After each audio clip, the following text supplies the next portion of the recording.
Je suis le bon berger qui donne sa vie pour ses brebis.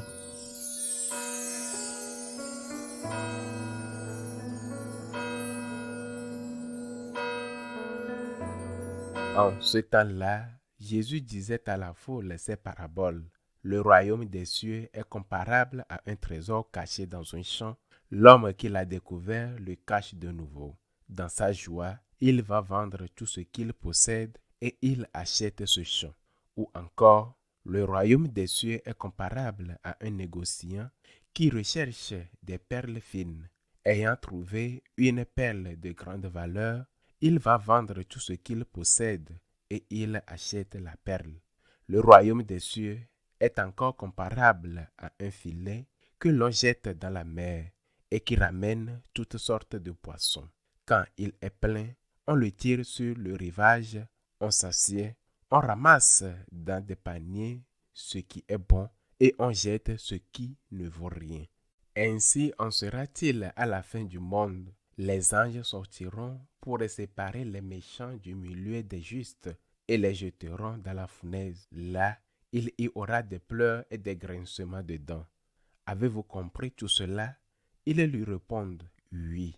Jésus ajouta, c'est pourquoi tout scribe devenu disciple du royaume des cieux est comparable à un maître de maison qui tire de son trésor du neuf et de l'ancien.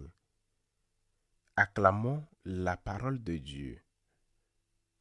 Pour bien comprendre cette parabole, je vais vous raconter l'un des échecs de Jésus sur celui du jeune homme riche. C'est une histoire bien connue, c'est un passage de l'Évangile que nous avons lu à maintes reprises. Ce jeune homme, ce riche, qui voulait être sauvé, fait une demande. Que dois-je faire pour hériter du royaume des cieux?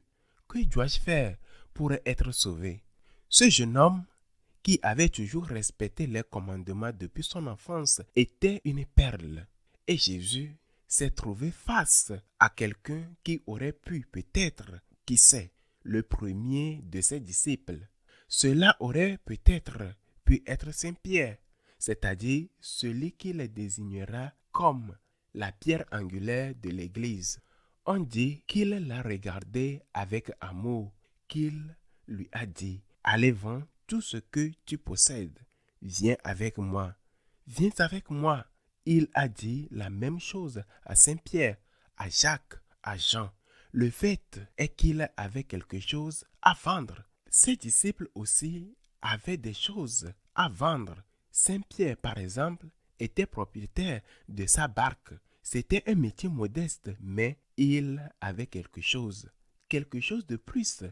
Il avait une famille. Saint Jacques et Saint Jean, dont le père possédait plusieurs barques, en étaient les héritiers. Ils avaient donc quelque chose à vendre, leur héritage abandonné. Saint Matthieu était publicain.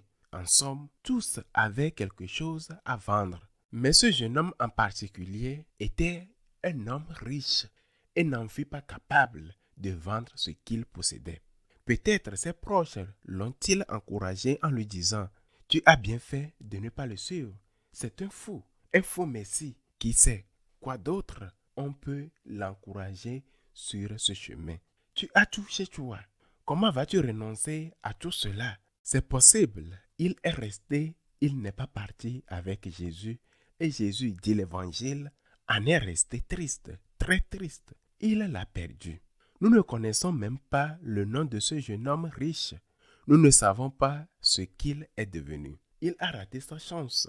Il aurait pu être Saint Pierre ou, qui sait, peut-être le remplaçant de Judas, le traître Judas Iscariote.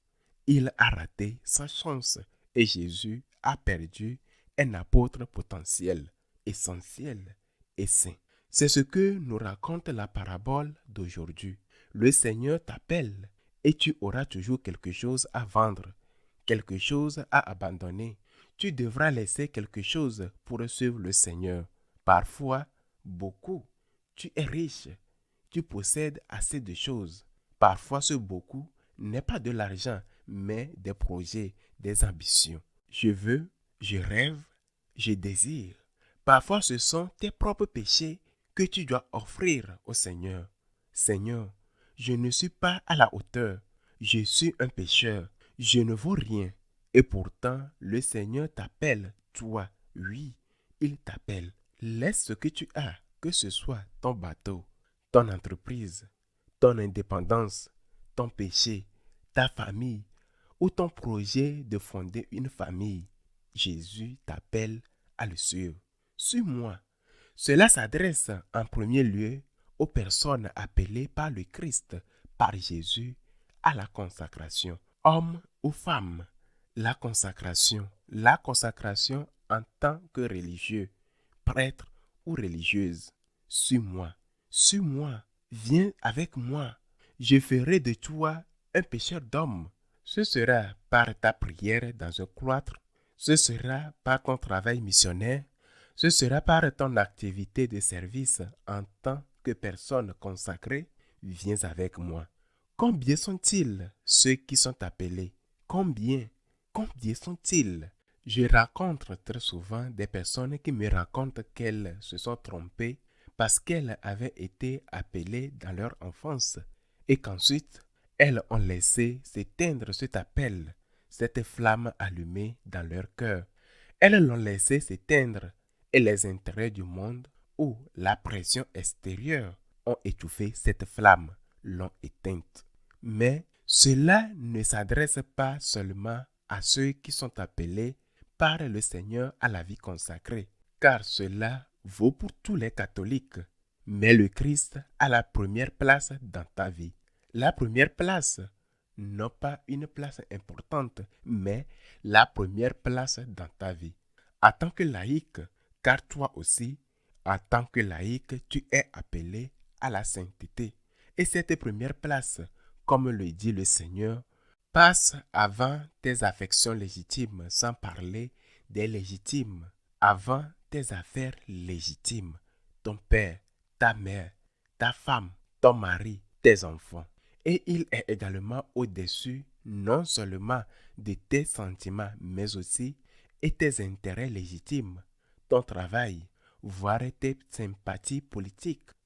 Lorsque, grâce à notre méthode de prière, nous disons chaque jour au Seigneur que nous l'aimons, nous lui disons, tu es le premier dans mon cœur et non le seul dans mon cœur. Dieu ne veut pas régner en exclusivité. Il aime être accompagné dans ton cœur, mais il doit être le premier. Et nous lui disons, je t'adore, tu es ma priorité absolue, j'aime ma patrie, j'aime mon travail, mais Dieu passe avant tout. Et cette primauté de Dieu, ce premier commandement de l'ancienne loi de Moïse, tu aimeras Dieu par-dessus de tout. Cette primauté de Dieu nous guérit, car en réalité, lorsque tu n'as pas mis Dieu à la première place, il y a toujours des personnes ou des choses qui occupent cette première place et qui finissent par exiger ton adoration. Et en t'exigeant une adoration, elles te privent de ce qu'il y a de plus important, à savoir ton âme. Elles te dépersonnalisent. Tu t'es peut-être concentré sur tes enfants, que tu aimes par-dessus de tout. Et que se passe-t-il lorsque tes enfants s'en vont ou lorsqu'ils ne te donnent pas l'affection proportionnelle à celle que tu leur as donnée?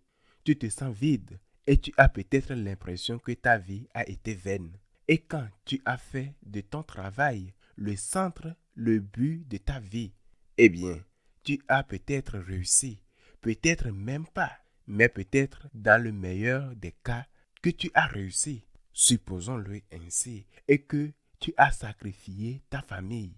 Et que se passe-t-il quand tu prends ta retraite? Tu n'as plus rien, peut-être de l'argent, peut-être, mais tu n'as plus la raison de vivre.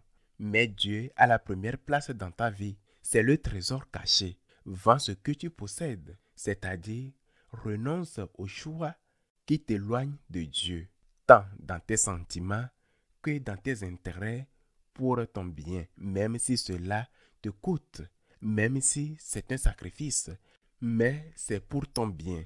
Quand le Seigneur règne, tout est en ordre. C'est le Seigneur qui te dit, tu dois aimer tes parents même quand tu n'en as pas envie.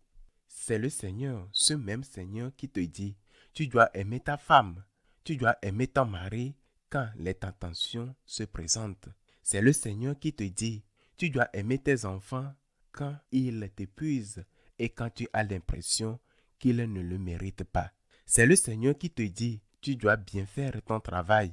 Tu ne peux pas être corrompu. Tu ne peux pas maltraiter tes employés ni tromper ton entreprise. Quand le Seigneur occupe la première place, tout est à sa place. Dieu n'enlève jamais rien. Dieu ajoute toujours. Il n'enlève jamais rien de ce qui est légitimement humain et bon. Il ajoute toujours car il multiplie cet amour. Il le purifie. Et lorsque Dieu n'occupe pas la première place, et il y a toujours quelque chose ou quelqu'un qui occupe cette première place et qui nous fait du mal.